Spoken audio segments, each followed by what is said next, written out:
बच्चा सब इधर ध्यान दीजिए।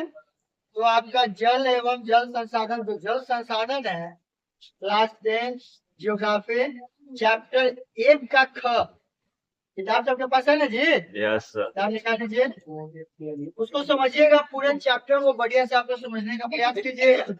समझिए ना, नोट सबका कंप्लीट है, एक बार फिर से समझ लीजिए। इधर ध्यान दो ना, तुम्हें अभी बच्चे तो रात हुआ नहीं है, तो शांत रहो सब। ठीक है, जल संसाधन है क्या? जल संसाधन है सबसे पहले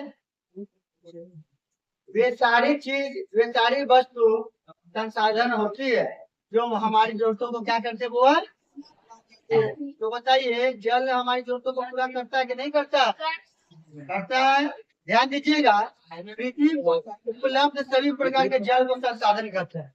पृथ्वी पर उपलब्ध जितने भी जल है सब क्या हुआ, चाहे वो नदी के जल हो, कुआं के जल हो, चापाकल के जल हो, बताइए संसाधन है कि नहीं है? सब संसाधन है। नदियां है, तालाब है, भूजल है, बढ़ता जल संसाधन है कि नहीं है?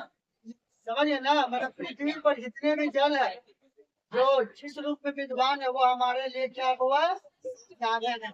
याद रखिएगा, जल संसाधन का महत्व समझ लीजिए। देखिए, जल जहाँ एक बाढ़ जैसी आपदाएं ला सकती है, वहाँ जल की कमी के कारण सुखाड़ भी आ सकता है।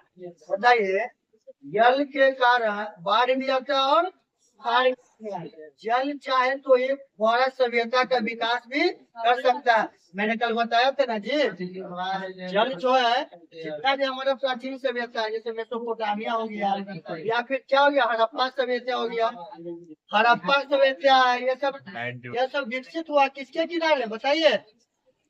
नदी के किनारे। ठीक है, आप लोग बस कान से सुनिएगा, बोलिएगा नहीं। और जब हम पूछेंगे तो बोलिएगा, न समझ में आए तो बोलिएगा, मतलब फालतू बकवास नहीं कीजिएगा, ठीक है ना। तो नदी के किनारे विकसित हो, आखिर नदी के किनारे कोई भी सभ्यता विकसित क्यों है?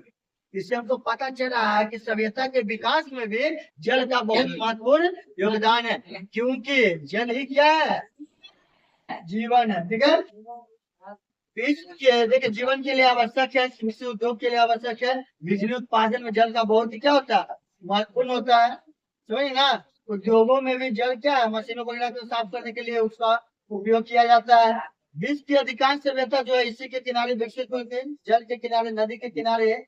आधुनिक युग में जल का उपयोग हम लोग विभिन्न तरीके से करते ना जी, खाने के लिए, नहाने के लिए, कपड़ा धोने के लिए, बिजली प्राप्त करने के लिए। इससे पता चलता है कि जल जो है हमारे दैनिक जीवन के लिए बहुत ही आवश्यक है, जरूरी है। ध्यान दीजिएगा, जल की उपलब्धता, ये जल की उपलब्धता है क्या, पृथ्वी की सतह पर 3/4 जो भाग है केवल जल से, 3/4 भाग क्या हुआ। इसलिए जैसे ही आप लोग अंतरिक्ष में कभी भ्रमण कीजिएगा, एरोप्लेन, हवाई जहाज में जाइएगा, वहां से पृथ्वी को दिखेगा तो कैसा दिखता है, क्यों? क्योंकि यहाँ पे जल चारों तरफ से जल ही जल है। समझिए ना, अधिकांश जल 96.5%, 96.5% से 97% कहाँ पर है, सागरों में। कहाँ पर हुआ में।